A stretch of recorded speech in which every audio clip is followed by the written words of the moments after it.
Hey guys, hope everyone is having a good day. You guys know I do a lot of fancy serial numbers, fancy currency, that kind of stuff.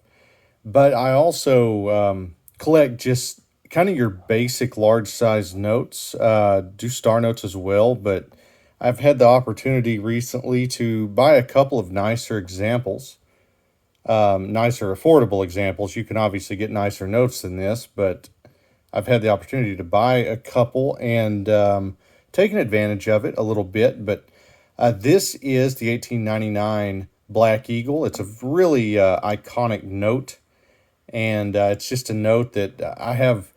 Golly, I probably have about 15 Black Eagles, but none this nice. Most of mine are to resell. I call them my flock. But anyway, that's my poor attempt of humor. But this note itself is an EPQ designation. You can see, and I try to have my grading light right here, where you can actually kind of see the imperfections in the paper and why it got a 40.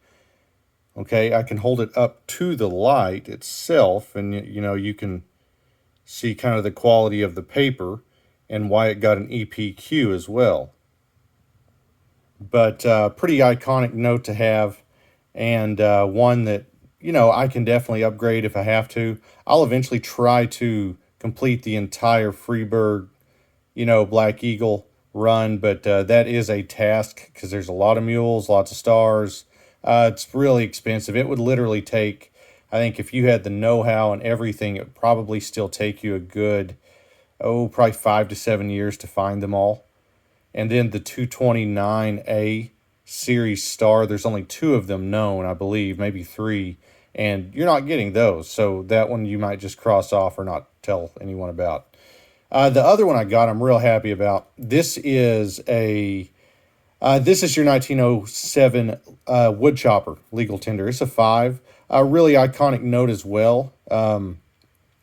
This is one that I've owned so many wood choppers, and this one is undergraded. The guy that I bought it from, he's like, "Man, you got a killer note. That thing's undergraded." He said, it's a solid AU50 type note, and he held it up here to the light. I mean, it's a monster. It has a little fold if you look right above the Pioneer. It has that little imperfection right there. But kind of, if you see something with 3 folds in it, that is what they usually will call, as long as they're light folds, that's what they'll usually call XF. Just a single center fold like this, with it being as light as it is, most times that's an AU50. I've seen them go AU55 with a single fold as long as it's super light. So, am I going to tear this thing out and send it in? No, I'm not too worried about that.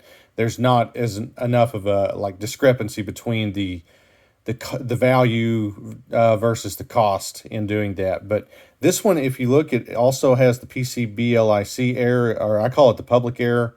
And what that is actually talking about is right here on the back. If you look,